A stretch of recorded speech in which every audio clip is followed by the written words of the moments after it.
नाज़रीन, संझोरे में MPA वरियाम फ़कीर ख़ासखेली पारां ॿिन्हिनि जहाननि जे सरदार हज़रत मोहम्मद मुस्तफ़ा जी जश्न विलादत जे मुनासिबत सां शानदार प्रोग्राम मुनक़द कयो वियो। उन हवाले सां ॾिसूं था साहिल महर जी रिपोर्ट। वरियामाणी हाउस सिंजोरो में MPA ख़लीफ़ा वरियाम फ़कीर वरियामाणी जी मेज़बानी हेठि महफ़िल मिलादुन्नबी सल्लल्लाहु अलैहि वसल्लम जो प्रोग्राम करायो वियो, जंहिंमें ख़ुसूसी ख़िताब मौलाना हक़ नबी सिकंदरी जिन करण फरमायो। उन मौक़े ते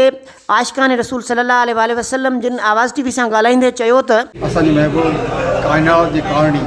हज़रत मोहम्मद रसूलुल्लाह सल्लल्लाहु अलैहि वसल्लम जश्न ईद मिलाद नबी सल्लल्लाहु अलैहि वसल्लम जे सिलसिले में अज़ीम शान प्रोग्राम थियो,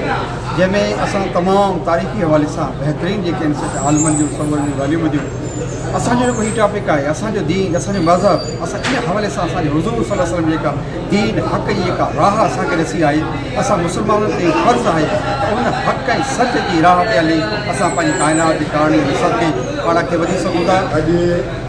विलादत रसूल जो जेको प्रोग्राम थियो आहे,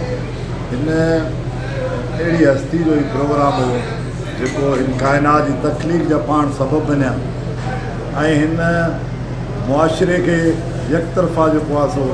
चेंज करे छॾियऊं, जंहिंमें